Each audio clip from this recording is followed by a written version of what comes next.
What Can I ask a question, James? Yes, of course you can. Thank you. In your presentation, I remember you saying that you'd sort of crossed swords with the city council, and then they came good in the end. And I was intrigued, without you giving away, especially as we're being recorded, giving anyway any secrets or anything. But I mean, can you give us a little anatomy of that, how that happened and how it was patched up? Yeah, it's funny. I talk about it. I think that probably the way I described it was we very politely but very publicly slagged off the council for their approach to asset disposal, which however much they shrouded it in this process, it was 60% of it was a capital value. So if you had more money, you were going to win. So the way that process worked was, and this is to sort of demonstrate the sort of naivety that we had at that point in our project. Like we'd seen what they'd done at Lilac and thought, great, let's just find a plot of land and do that in York.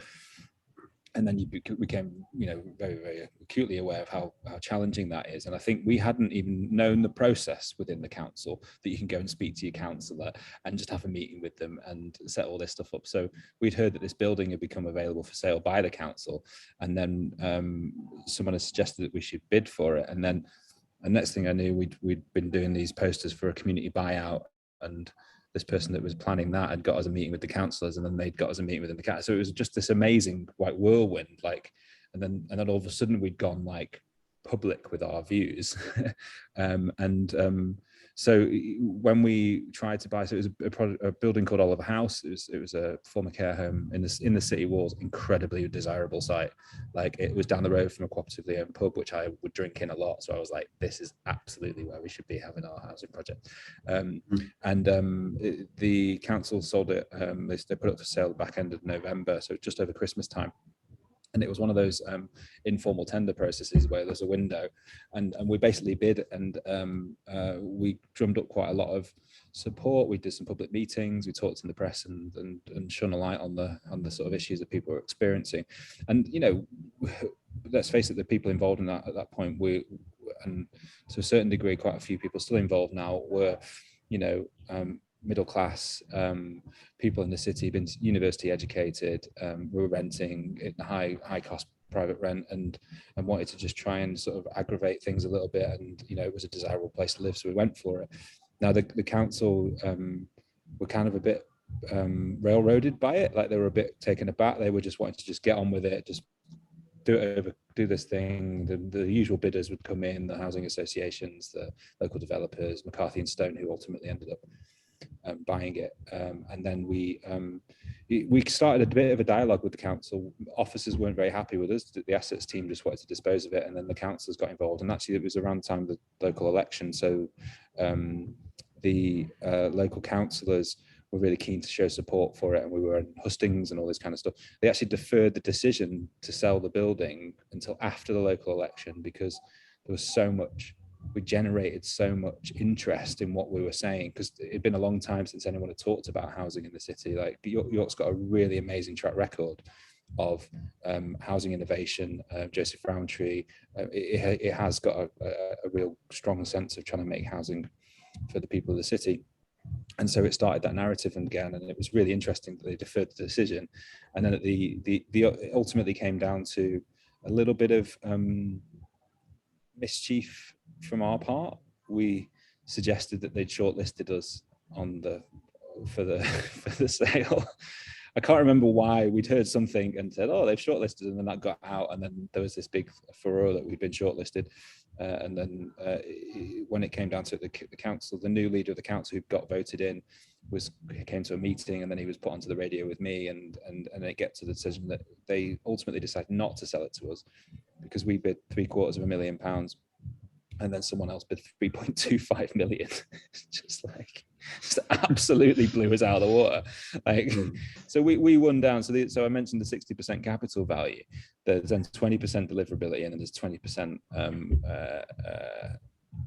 social value. So we obviously won hands down social value, mutual ownership, converting the building environmentally as well, which I think is what they should be looking at here. Embodied carbon, we were going to recycle that building, turn it into 14 units, whereas McCarthy and Stone just came in, knocked it down, built 30 awful, really expanded the site and just crammed as much stuff on. you should. We got told off a little bit about talking about this at the time, but just watch the Dispatches show on McCarthy and Stones, and that's all I'll say about that.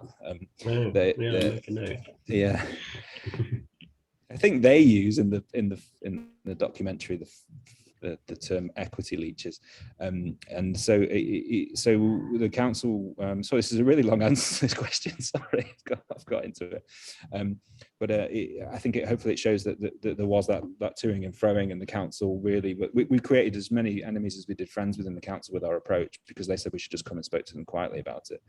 But to be fair, actually, we wouldn't have got our feet under the table if we hadn't done what we've done, because they would have just passed us off. So yeah, the incoming leader of the council, Conservative councillor, was on radio with me, and we had a chat about things, and then they deferred. The decision was deferred, and then eventually they sold it to McCarthy and Stone, and then but they made a commitment publicly that they would find an alternative site for us. So we held them to that.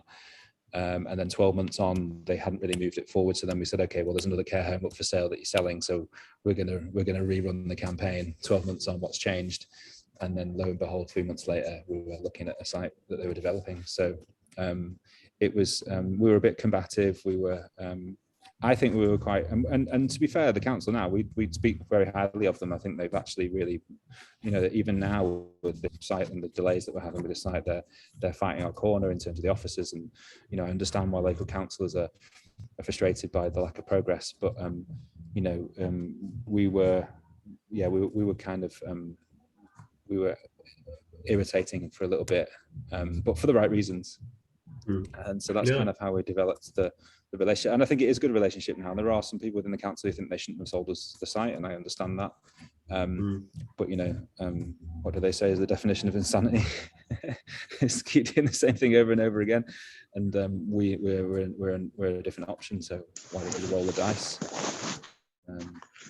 Yeah. What's quite interesting about the site, the Loafer Green, is that was a site that was earmarked for 8 self-build plots, and we've taken it and turned it into a plot for 19 homes. So we've really demonstrated our value for money. There's people within our project and outside our project who thinks we shouldn't be paying anything for the site, but for us to be able to buy that site off market and essentially 14 grand per plot is what it works out at. It's not bad going, is it? And so you kind of got to applaud the council for putting their neck out and going for that. And also, so just an interesting, they were quite creative in how they did that, because they grouped us together as a community self-build, and there's national policy around the percentage of self-build that you have on a site. And this was a building, the development site was 165 homes. So, I think it was 5% of them had to be self-build. So they've lumped us together in that self-build. So actually they had a reason to be able to treat how they sold that site differently. So I don't want to interrupt or bar anybody else who's got another question, but I just wanted to say that in my role in the CLT, which is evolving, as Martin will affirm, do you think being highly political is a good idea or a bad idea? And I'm sure others have got an answer in their own experience to that. From our experience, I would say that it's a bad idea. We tried to be as neutral as we could in all our correspondence. We invited all the councillors and all the MPs from every party colour to get involved in it. I didn't mean party political. Sorry, I meant to go public, for example. It's like a campaign, like campaigning. I'm not talking about. Oh, I see. Sorry. Yeah, sorry. I didn't make myself clear. I'm just saying, is it better to do everything quietly with groups of officers or councillors that you've got to know, and going down the pub and talking it through with them? Or is it better to do, which you ended up doing, it sounds almost by mistake, going to the press and then being on the local radio station arguing with the leader of the council? Yeah, it's interesting, isn't it? Because hindsight's... I honestly don't know. I mean, I've sort of, when I've been pushed on it before, I've said I wouldn't do it the way that we did it, because, like I say, it has got results, but it was hard work. And like I said, the people, I think we felt that was needed because there was not really anything else happening, and we felt that if we went and spoke to the council about a building, I don't know if it would have got us really anywhere. But I don't know. I genuinely don't know.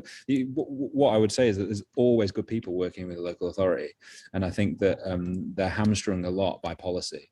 I mean, current policy as well, which is best value, which we all know is code for the most amount of money. So for local authorities to be thinking creatively, like City of York Council did, and how they viewed this site, and they're doing it again with another site that we're looking at. They're talking about what are you going to deliver, and they've got disposal. They've got executive approval to dispose of that asset to a community-led housing organisation, as long as they can get a good, a value that resembles what their valuation was.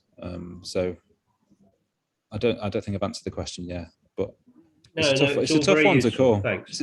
I think it's a really tough one to call. It depends who you've got. If you've got someone who's come in as a new chief exec who wants to hang their hat on something and says, right, we're going to do this, we're going to fix housing, they might be really, you knock on their door and they're like, this is what we need. But if you've got other people that just want to maintain the status quo, and actually from our experience, quite a lot of local councils want to do that. Because they're in power. So it's but York's an interesting one, because York's the way, I know we weren't talking about party politics, but York's got an interesting situation in that it votes Labour centrally, and on the outer ring road it's very conservative, and then but within the council itself it's switched between Lib Dem. There's currently a conservative a Lib Dem Green Party coalition at the minute. It was Conservative last time, it was Labour before that. It really pops and changes in the city. So the officers are the we found are the people to go to, because they actually make stuff happen. And obviously we'll have to cancel the recording now because I've said all those horrible things. Sorry, I shouldn't have asked the question. No, it's all right. Wasn't so much a honey trap. I'm happy to talk about it. Yeah, I did have some questions that Helen gave, if that's helpful, in terms of. So Helen got in touch and said that some of these questions, obviously we're here talking about MHOS, but there's actually there's another one she had. So she asked about the monthly contributions that people pay. Also contribute to the equity they have in the project itself, or does it just to increase an equity that the group decide on? So put another way, let's take Ruth in our model, who lives in a 1-bed flat. How does she accrue £6,634 equity in 3 years? Would people be interested for me to just sort of try and answer that? Yeah. Because I think so what I thought I would do is I'd bring up I'm going to do my screen share, and I'll bring this up. And it's this. I realised actually I did that this is quite small on the recording, so this is probably for your benefit, Alice, and actually anyone else is there. So I think, Ruth. So this is the one. So this is the resident journey thing. These costs are out of date. So, but it serves the purpose. So what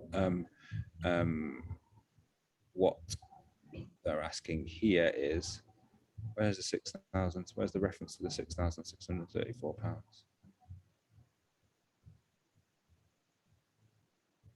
Oh, I see. So what Helen was saying there in a question, I might put it in the chat just so you can see that I'm interpreting this correctly, because it's funny, isn't it, when you usually ask the person to clarify. But I'll pop this in the chat as well. I think what Helen is saying there is, how do you bring the chat up? I don't know how you bring the chat up. Anyway, the equity that Ruth appreciates, she's saying that how has that figure got to, basically, and it's so where she comes in. So she comes in with her deposits of £13,994, and that's 10% of the value of the property. So at the time of this, the property was £139,940. This is how it's split off in terms of, so I described this earlier, so her monthly repayment is £574. So I should say that deposit that she's put in, that's banked, that's in there, and it's in the project. So her deposit goes in, and that plus whatever she pays in equity plus is added into the 2%, if that makes sense. So you put your deposit in, and that's there.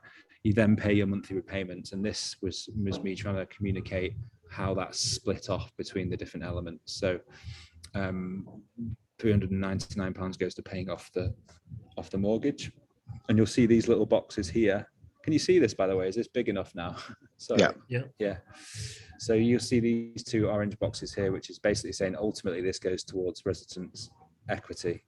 So those are the two payments, and then the other stuff like the maintenance fees, the overheads, contribution stuff, capital replacement fund, that stuff is just kept to one side, whereas this stuff here is the stuff that goes towards your equity. So I think Helen's used she moves out after, I don't know why she's used 3 years. I think she's just split it down the middle. Unless, is there a 6-year option and a 3-year option? Maybe it's just there.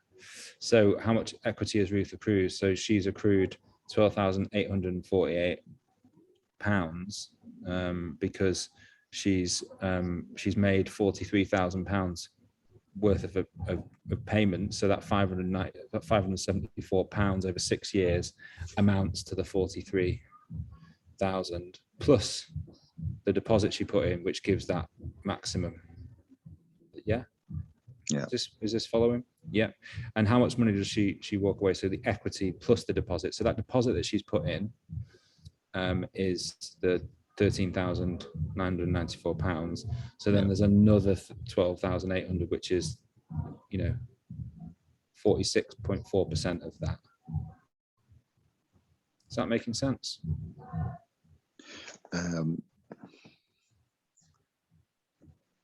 All right. Yeah.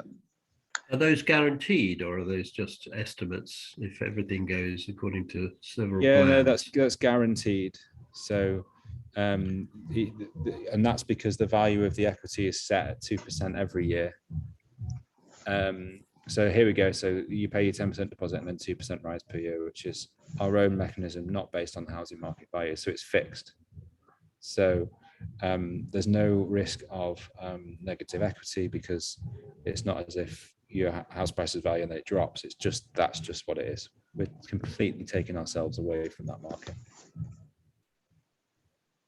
So this then values that the value of their property after 6 years is 140,000, when at the entry point it was 139,000, because that's 10% of the value.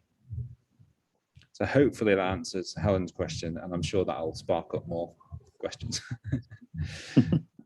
But I suppose the main thing to sort of take from that is that you don't get everything that you paid in, because especially these two amounts that we're paying, some of it goes to the land rent or the lease that we're paying your space, and the other bit goes to service the loan that we've taken from the lender. So you might not have the benefit of this, Charles, because I think you came a bit later on, but we were talking about the sort of almost the double whammy of pressure that occurs with the first cohort of residents, and that you're the ones that put all the effort and time in to make the thing happen, and you're also the one, because that loan, and I didn't know this, and I'm just going to quickly stop sharing my screen so I can demonstrate this with a sort of my hands, but like, and again, this is my not understanding when I got into this, like how mortgages work. So there's that sort of that wedge, and that over time, as you pay more and more, the more money that you kind of goes towards actually your equity. So, and that still applies with this, because we're still lending from a bank. So we were talking about how it's actually quite punitive for the first generation in terms of what you're putting in. So how could we retrofit some kind of parachute payment for when people leave, when that loan's paid off? And then, I'm kind of really excited and interested by that, because that's going to be up for the co-op to decide over the course of its life. So, after 15 years, everyone goes, well, we're not far off paying off this now, but I want to move out. Can we? And I'm sure we will. It's going to be part of our working circles discussions as we go forward, like how are we going to secure the future? Because once the loan's paid, it does make things a lot easier for people. So, in theory, you could drop people's monthly repayments, which makes it even more affordable. Yeah.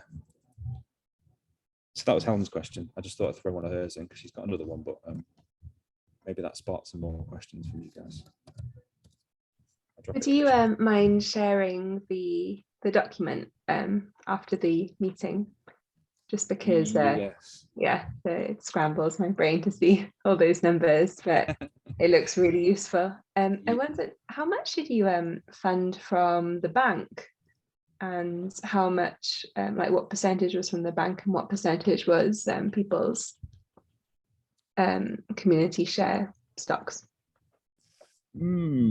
So how can I talk to that? What would be the best thing to communicate? And again, and I'll say this caveat a few times because things are moving quite quickly in terms of the cost. I was doing a presentation today, which might be quite helpful for that. In terms of, oh no, that's the one today. Sorry, I'm just doing. I did a session for the National CLT Network this morning about stuff, and we were looking at. Yeah, here we go. This is the one. I'll share this. So this is the split, and you know I was communicating how the maybe you can see that as a slideshow that coming through. You see that? Yeah. Yeah. So this is how it's sort of split. It's like I said, these costs are about out of date. Well, they're way out of date because that's a lot more now. But this is how we split it. So we had, and I appreciate these aren't percentages, but maybe you could work them out from maybe I could send this as a screen grab. So yeah, so we had that 475. We actually got £422,000 worth of community shares. The grants, so that total is, we've not been able to secure this grant. That's the 855,000 community housing fund, but we have, and we have continued to get further revenue grants. That's actually a bit higher now, but we're still hopeful that can come. So roughly, it's about a third was in grant in terms of the total cost of 3.5 million, and then we had the resident deposits, which were 10% of the value of the properties at the time that this was created. And then, yeah, we had a mortgage, which was about 50%. So actually I've done the percentages, just talking now. So yeah, about 50% was mortgage. I don't know what that is in a percentage, but you sort of see the split. So, and then a third was grant, and then the rest was resident deposits and community share. So that's kind of the breakdown. That's really useful, thank you. And Yeah. and I was also wondering, you know, like how at the start you're talking about working with the council and how important that was. Do you think you could have done a similar project, probably not so based within the city, but would it be possible to do something not involving the council, or was the council so like really important? Because when we're looking at our land, we're based in Cardiff, so we'd be Cardiff locals, and I guess we could work with Cardiff Council, but we'd also be willing to look at spaces on like basically anywhere that's vaguely affordable, if possible, like in cheaper areas of Wales. I suppose there's two things going on, isn't there? Because there's so the main thing is there's the cost of land. That's the most, whenever you look at the house value, that's the most, that's what's driving it. It's where you live, isn't it? It's location, it's postcode, it's you know, the house that I moved out of a couple of years ago, that house was awful. Like, had awful damp problems, not an inch of insulation on the walls, really leaky. You know, the building itself needed a huge amount of work doing on it, but the house was still going for what, 275,000, 2 up, 2 down. And so the reason for us to pursue it with the council was that we were before we did Oliver House, which I talked at length about before, we were looking at a privately owned site, which was included in the local plan. The other element for this for York is that bit of fact is that York hasn't had a local plan since 1955, and so there's not really anything you can point to and say we need to build housing there, because it's just never been voted through. So there was a site that was coming forward with a local person who was being tapped up by the local, I don't know what they're called, but the sort of land agents who are going around saying, oh, well, we've put an option on your land, we'll give you this much for it. And they said, we didn't want to do that, we want to work with a community group. But even that individual who we're talking to had kind of grand plans for what they wanted in terms to realise in terms of a value, and they were still expecting a market rate from the land, even though they wanted to sell it to us rather than to a developer. So that was the reason we went down the local authority route, because we felt like we had an opportunity to appeal to their, I suppose, their whatever aims and objectives they have as a local authority, they can point to and say we fulfilled that function by helping this organisation or this group of people. And the other element is probably planning. I don't know how rural, and I don't know how. So I suppose you're always going to have to engage with the local authority at that point to see whether you get it through. And suppose you might have really philanthropic farmer or someone who wants to do a good thing and sell land off. But I would split that. The thing with me, for there would be, the more rural it gets, the more potentially complicated it gets, depending on how many units you need. And from our experience, you probably need at least 20 units to make the mutual ownership stack up, just so you can deal with those peaks and troughs and people coming and leaving. And that's not just a model, that's just the community as a whole, functioning and fulfilling. So yeah, That's so I think I think you could do it. I don't see why you wouldn't be able to. I think it ultimately comes down to, I was saying before, 14 grand a plot. That's what our land's going for. The 6 self-build plots next to us that they didn't include in our site, they were marketing them between 90 and 110 grand. And a few of them went for more than that, and that was still considered an affordable route to home ownership in our city. Selling someone a plot of land for 110,000, and then they'll build their house for 150 grand. That was, that they're the kind of margins you were talking about. So yeah. Thanks. Should I get another one of Helen's questions? So she asked, how did you work out your small maintenance overhead contributions and capital replacement funds amount? That was our project manager, Jim Reed. Every project needs a Jim Reed, but because every project needs a Jim Reed, he's never available. So he's our project manager. He's got his specialist skill set in viability modelling. So, but quite a lot of, there's other people we've been working with recently. So we utilised the skill sets of someone to work that out for us. They'll work out your voids. It's quite standard stuff actually in terms of working out any kind of maintenance cycle for buildings and stuff. So there was just every 15 years you replace the kitchen, or every 30 years you need to change the roof. There's obviously, when you do a new build as well, there's guidance on how long things should last in terms of their warranty. So even I'm just thinking about our roofs. We've got EDPM, rubber roofs on our, they're saying 30 years they'll need replacing. They might last a bit longer, but you should factor that in. So those kind of standard things that people do in development financing, that's how we did it. So we have challenged it a little bit. I don't know whether you should be replacing a kitchen every 15 years, but that's because I'm probably more akin to thinking about things more holistically and sustainably. But that's where that stuff came from Helen's question. So that was the easy bit. That was the easy bit to calculate.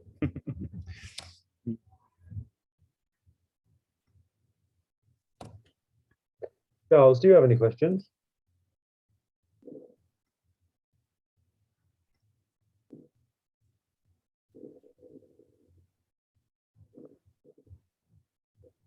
I think your camera's gone off and you're muted. I'm gonna. I don't think I can unmute. Okay, yeah. I don't know if you can hear me now. Yeah. Yeah. To be fair, I haven't really got anything specific. I'm sure I had something at the initial meeting a couple of weeks ago, the presentation, but it's escaped my memory, unfortunately. I suppose it was really about the figures, about the actual the breakdown of the finance. So I suppose we covered it to some extent. I'll share this. I'll be honest. I'll double check. I know you asked for them, Alice. I will double check. They were created by the co-op and are created. So I've got to. I'm sure it won't be an issue, but I will check in with that person. I have a meeting with her tomorrow about the project, so I'll double check because it is her content that she created, but it used our statistics, in fact. But also, what might be more helpful is we actually do have a session next week. So what you might have picked up from our presentation is that we're in a bit of a hole, and yes, we are exploring lots of different aspects for how we can resolve the situation we're in. And we are doing a session next week with Gutierre Guerin from Catalyst Collective, who's done the financial modelling, and Jim Reed, who I just mentioned, project manager. And we're going to be presenting all our sort of alternative tenure options, and they're going to be modelling on the most recent figures that we've got, build cost prices, as well as looking at things like, what if we try to extend the mortgage even longer than 40 years? Or what if we actually reduce the amount of equity that residents accrued? What would that do to the monthly repayments? Would that make it more accessible? Because that's the pinch point now. It's not, deposits and monthly repayments have only gone one way over the last 2 years, and we have lost members as a result of that because they've for them, they've seen it as the writing on the wall.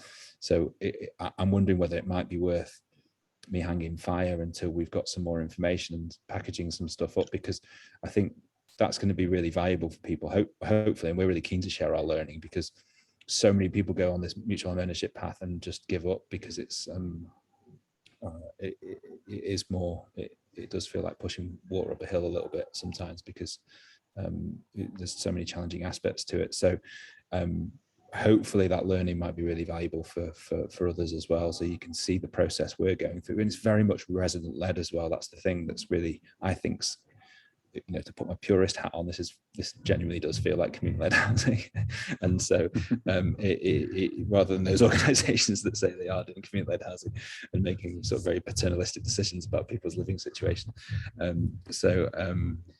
Yeah, so I'm happy to share, and I'll double check in with Hannah on that, but that might help, because I do appreciate I'm rattling through those things. And if anyone's anything like me, it takes me 6 years of doing this for me able to even hold a conversation about why about some of the financial elements, because I'm definitely not the brightest button. I'm just I'm a jack of all trades. So yeah, so I can see how it'd be helpful to sort of reflect on those. So.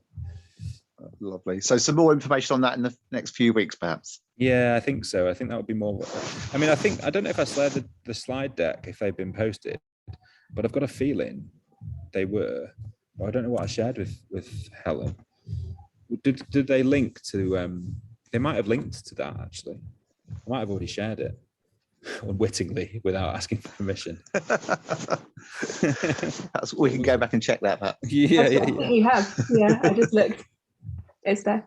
Don't open it until I've asked Hannah. Okay. No. I'm sure it'll be fine. But I will, like I say, I am checking in with the rest of there's a residents meeting this evening actually that clashed with this one. But there's another residents meeting next week because it's obviously quite a sort of stressful time for people. So we're meeting more regularly to try and talk these things through.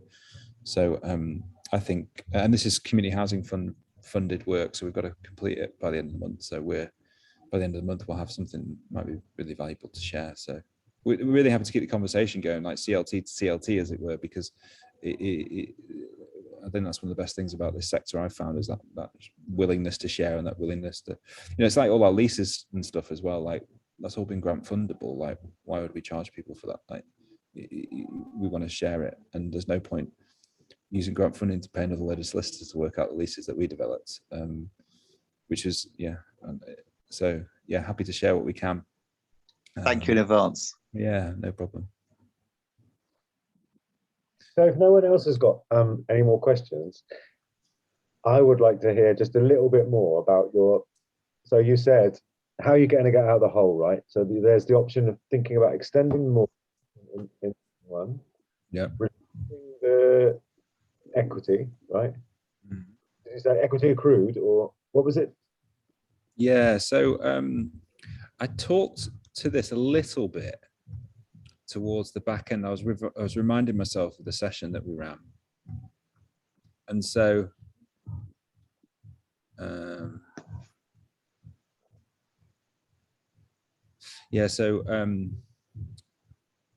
the things we're looking at the minute. So we've been essentially, so the way I've described it when we talked about this as a group, and this is Hannah again, actually. Hannah's going to get a lot of mentions tonight. So she's our current chair and an incredibly wonderful person. I've never actually met her in person yet as well, which is mad. I don't know how tall she is. She talks about this idea. So we're really over budget at the minute, and there's only so much we can borrow from the lender. And before, we had some grant funding that brought it up to here. So there's two tasks that we're going through at the minute. So Martin came to do a really good session with us about how Bunker have talked through how they can basically do a self-build, a self-managed scheme, because one of the biggest overheads that we've got in our quote that we've got back from our builder is that they're taking a huge cut to manage all the risk and all the problems. So we're exploring whether we can not pay them to do that and take some of that risk ourselves, which will reduce the cost, but increase our heart rates. So that will happen. And then, so that's one option. And the other thing is can we introduce the self-build, self-finish element, in which case can we explore alternative panel systems where we actually could break the contract down into more elements. So to further build on that, to say, well, actually, we're not all going to learn how to become drainage installation or foundation experts, so we'll pay a subcontractor to come in and do the drainage groundworks, get it to a point where we can then bring in a panel system, and they can explore ways in which we can, they could build the first two, train up some of the co-op gets paid to build the rest, and maybe that manifests itself in equity, because that's the beauty of the MHOS model, is sweat equity could actually become equity. So that's sort of all bringing that down, and then the way we bring it up, because this is the thing, like the value engineering thing, like when you're £1 million over budget, value engineering is only going to go so far.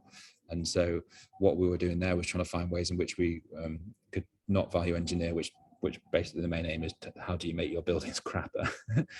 So we were trying to find ways to bring the cost down by taking out the cost of managing the building. And that's not to disregard the work that contractors do and the risk that they take and the skill set they have. So we're thinking really carefully about that. And then the other element is, well, how do we bring our budget up to meet that? Because that's going to bring it down a bit, but we might not take us all the way. It's highly unlikely to take us all the way. So how can we then bring that up? Okay, bye, Paul. Nice to see you again. And so one of those things is to explore different tenures. So one of the ones which we thought might be a trick would be the first homes. So first homes is that, I don't know if you come across that as a tenure that was being funded by the government, where the deal where they give you funding to bring the cost down to, was it 80% of the market? Have you come across this one, Martin? First homes thing. We found out that it's not something we can engage with, but what if we made mutual home ownership, what if we kind of shelved that and looked at first homes, which is basically you get grant funding to make, if it was 100% it costs this much, and then the grant funding pays to make it 80%. The deal is that when you sell your house on, that you can only sell at 80% of the market. So it's kind of still not really doing what we're doing. It's kind of doing what we're doing, but it's still pitching it to the market. And what we want to do is not being pinned to the market. So that was something we looked at. Apparently that's not a goer, but that's one of the tenure options alternative.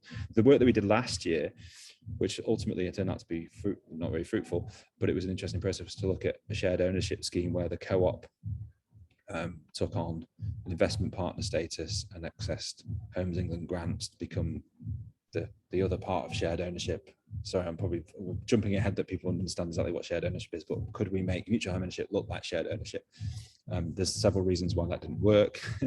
One, you were being pitched to the market. It had to be everything had to be 10% of the market value of a property.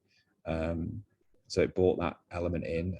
It was a complex system of loans between residents and the co-op that had to be administered. It was really complicated. Ultimately, the grant needed to be repaid as people bought equity, and then that sort of the way you then sold it on in the future, it always had to be based on market value. And so it really took us really far away from our vision. Like the shared ownership scheme, in theory, the grant does bring the initial cost down, but in reality, it's not really a grant because you end up having to pay it back. That's because we were. So I'm probably talking about quite a few different things here. So that was just not a goer. So one of the things we're looking at now is, well, what if we just partnered with an RP and they were the other side of it, and actually the residents. So we're still members of the co-op and we still sort of own the shared spaces, but actually the financial element of just to bring the costs down.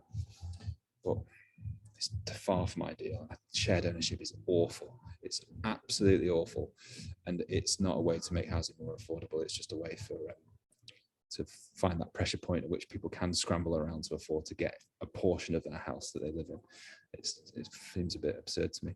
And then the other thing, the other thing we were exploring, so we are looking at, so that equity thing you mentioned, sorry, I've gone off on a couple of different tenure options.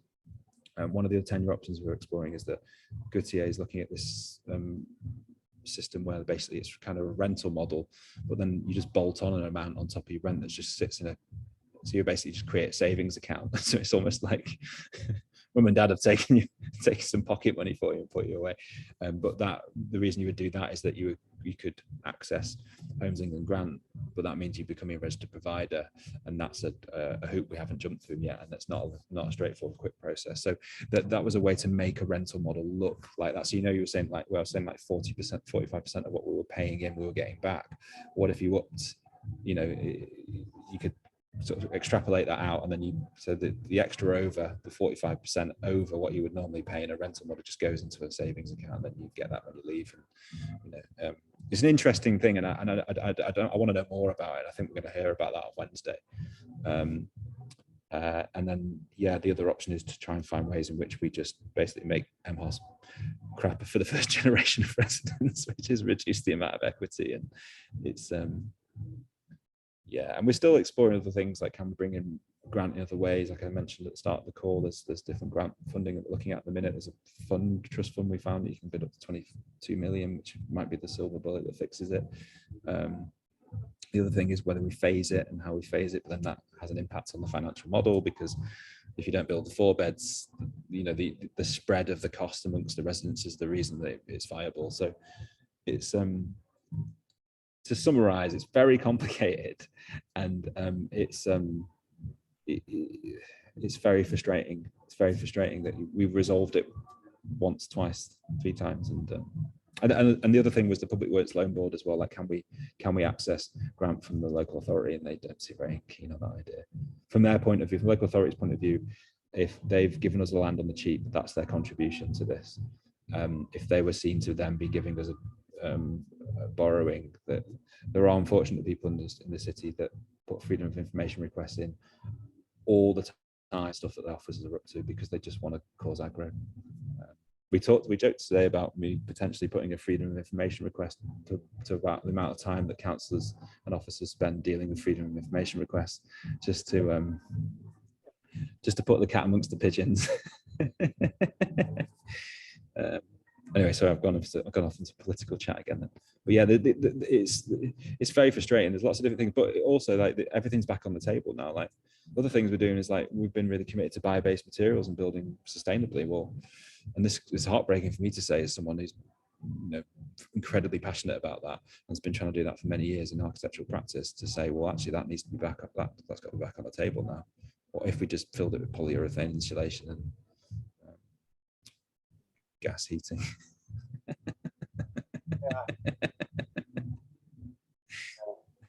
It is still being recorded, but I don't think they're allowed to watch this. But that was one of the suggestions of our contract, so that we should reduce the timber frame size, get rid of the bio-based, put in polyurethane, and then put in gas heating. Like, are you watching the news?